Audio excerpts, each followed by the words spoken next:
Now, having done the first part of this question and having rewritten this in this form here, we can now actually go ahead and ask what is the maximum value for this and also the minimum value for this as well. Now from here it's not very obvious because we've got two different terms. However, from here it should be fairly obvious. We know that cosine goes between -1 and 1, so our largest value for cosine here would be 1 times by radical 61. It would actually equal radical 61. Similarly for the minimum, the lowest value this can take is -1. So radical 61 times -1 would just equal negative radical 61. Now that's the easy part of the question. It also asks where this occurs. So as this is the y equals value, what we need to do is set that equation equal to 61.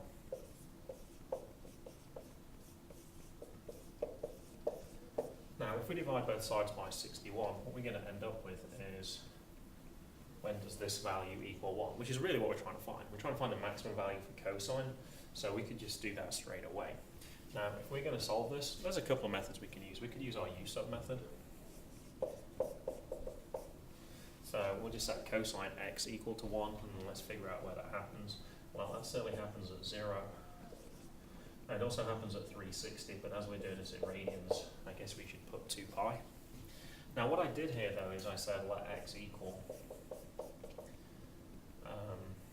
theta plus 0.88. So these are our answers for x, but we need our question to be in terms of theta.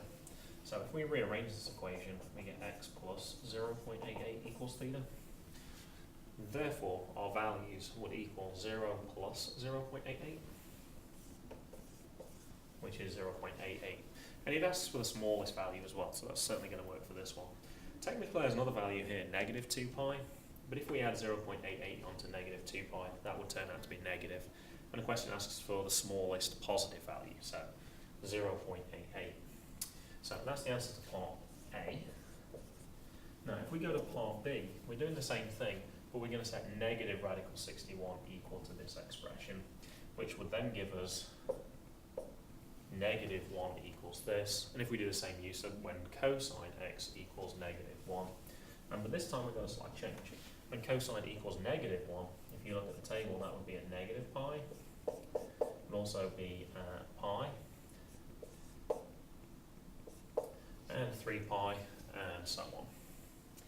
Now we're going to do the same thing. I said let x equal theta minus 0.88. Therefore, theta would equal x plus 0.88. And negative pi plus 0.88, that's going to be too small, that's still going to be negative. So pi plus 0.88 would be our best answer for this question. And that would be where the minimum occurs.